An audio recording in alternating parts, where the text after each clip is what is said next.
Away from the basketball court, Kawhi Leonard is a quiet young man. He's polite and attentive, yet seems content to lay back and observe.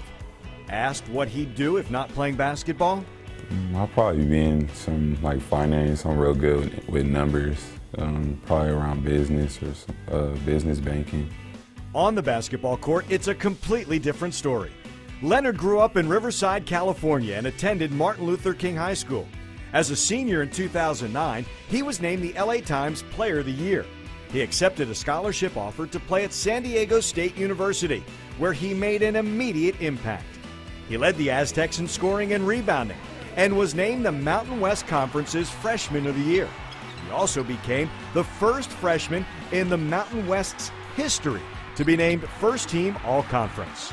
Last year, Leonard led the Aztecs to new heights by averaging 15.5 points and more than 10 rebounds. He was also named to the conference's all-defense team, blocking shots and collecting nearly 2 steals per contest.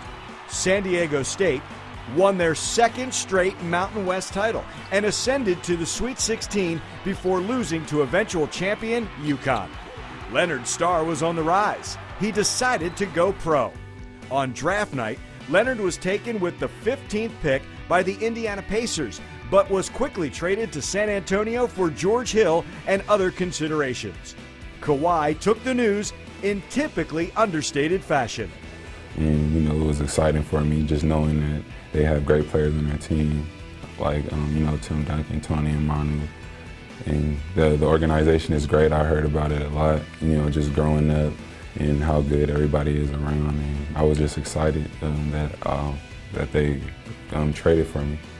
Coincidentally, the Spurs' first-hand accounts of the rookie probably came from another small forward, Richard Jefferson. I live in San Diego during the summer, so we pretty much worked out every day, 3-4 times a week.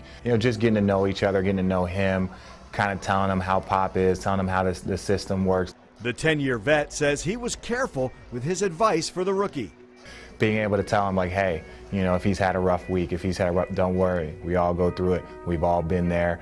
That's where I think he benefits most, not necessarily, letting him know what he needs to do and stuff like that, because he's a talented player and he'll figure it out.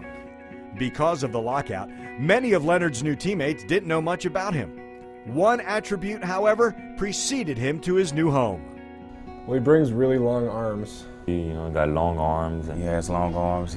Perhaps the most sage advice comes from another young Spur who spent the better part of his first year adjusting to the Spurs' way of business.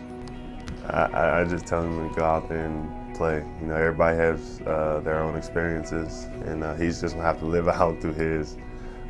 My experience was different than George's, and George's was different than Tony. So I just tell him to be ready for everything. Life isn't that bad.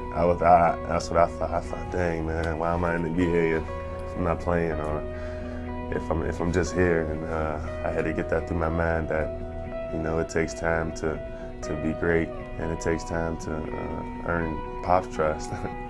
After an abbreviated camp, many were anxious to get a look at the rookie who was traded for Hill.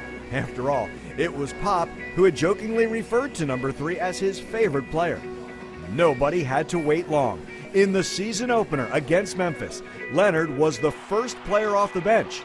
You won't hear it from him, but Spurs fans should be ready for a loud splash from this quiet rookie.